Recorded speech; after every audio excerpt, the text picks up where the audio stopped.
speed of movement. You just can't really outrun a storm like that. That's why these storms are covering so much ground in so short a period of time. Here is the culprit, a strong cold front, and it's going to take at least until mid to late evening before that front slides offshore and begins to stabilize the environment a little bit. So until that happens, we'll continue to run the risk of strong, possibly severe thunderstorms. Everything clears out of here later tonight, and then we should see some much drier air return in time for Thursday, Friday, Saturday, and Sunday as well. So this is going to be a short-lived from here on out severe weather event for us just for the next few hours, and then conditions should begin to improve as we head deeper into the night tonight. Of course, this is not the only batch of storms we've been tracking today. Earlier this afternoon, we had all kinds of reports of severe weather all throughout eastern North Carolina, including some heavy downpours of rain and also at least some structural damage. We had some reports of mobile homes badly damaged with the roof pulled off of at least one mobile home that we saw during our early evening newscast. You can see some downed limbs.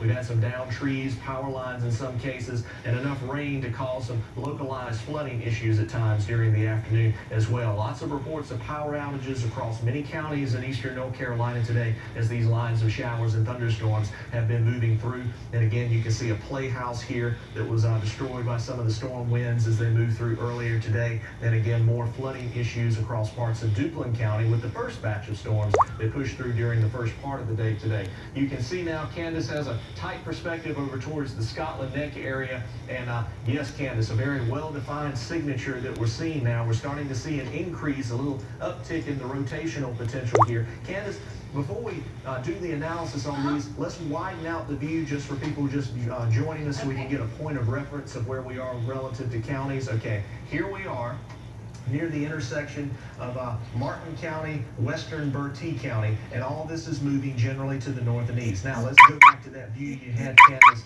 and switch over to the storm relative velocity mode. And what you're seeing here is what we look for on an image like this are places where you see dark green or bright green pixels next to bright red pixels. That indicates differing wind directions here. And you can see that the wind speeds here being indicated anywhere from about 20 miles an hour, but upwards of 40 miles an hour. And then in some cases, perhaps even a little bit higher. But again, of differing wind directions. So the early stages of rotation beginning to develop. Another pocket of interest up here just off to the west of the Lewiston-Woodville area, off to the east of Scotland Neck. And again, you see the red pixels, the green pixels, close proximity. Those are the two zones, this one and this one, that we are watching and that have prompted the tornado warning that is now in effect for Bertie County, the western edge of the county, and also Hertford County, North Carolina. A wider perspective shows us that we have finally, though, an end in sight to this severe weather potential. If we keep going out wider and put a loop here, you see Raleigh, the triangle area, they are more or less in the clear now as far as severe weather potential. This is the last batch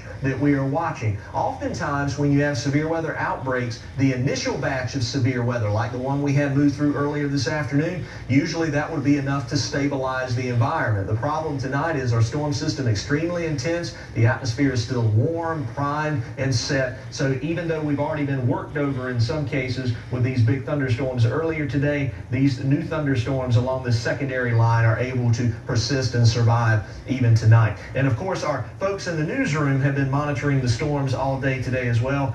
Angela Green is joining us now live on the set. And Angela, do we have any updates on any of the power outages from earlier today? And also, do we have any additional damage reports or maybe injury reports? At this point that I'm aware of, at least, we have not had any major reports of injuries in the WNCT viewing area, at least nothing I'm aware of. Hopefully that is still the case.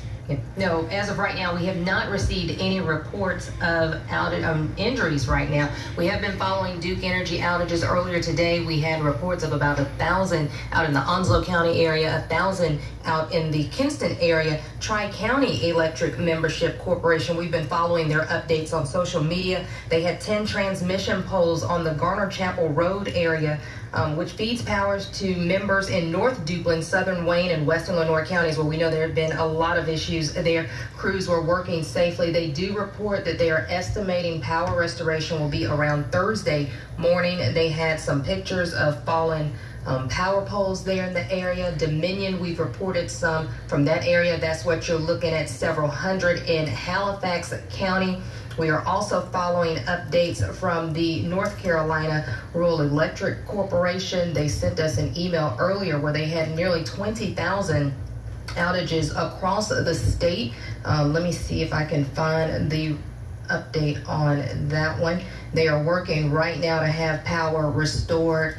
They don't have a centralized area, but they say fallen power lines are out and crews are restoring power, working as fast as possible to do that. We don't have a centralized location from that area, but we do have about 20,000 reported from them. Okay, and we are continuing to see a fairly strong signature on our radar imagery. Meteorologist Candace Bowling is certainly joining us here and continues to keep an eye on everything. Candace, if we could tighten up the view. And Candace, you brought up a very good point just a moment ago about the fact that now that we are at night, sometimes we need to be extra weather aware at night. Yeah, so you really do have to be extra weather aware because, you know, in the daylight you've got vision, and so now, you know, we can see tornadoes or possible rotation that you may not be able to see from your house. So if you're living in places like Hobgood, maybe up towards your eyes, you can help see things. But at night, we've kind of lost that light. We've lost that. Helford, go ahead and get into your safe places. That means getting into an interior room,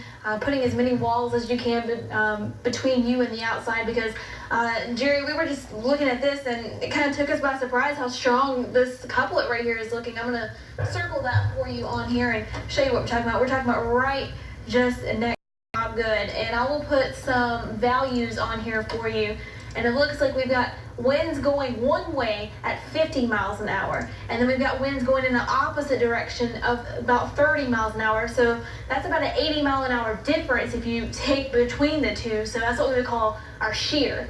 And when we have shear levels that high, that's a really good indication that we could possibly be seeing some rotation. Now, one thing that I will say about this is that we are at the extremities of the radar, so we are looking upwards at the storm. So this isn't surface level stuff that you're seeing right here. It's upper level, but if we turn on our shear markers here, you can see that we do have, we had some indications of some possible surface rotation. So that's just something to keep into consideration with this. Absolutely, Candace. And you can see those shear markers showing up very clearly here on the map. You can define wind shear different ways. It can be a direction and a change in wind speed and or direction over a given distance, but it's one of the key components that we look for sometimes for possible tornado formation. And you know, one of the questions we get asked many times is, you know, when you do coverage for a tornado, why continue to do it for minutes on end or an hour on end? The problem is these storms are moving about 55, 60 miles an hour. So at the start of a cut-in, the storm may be in one location. By the end of the cut-in, it's run slam up here somewhere. So again, these storms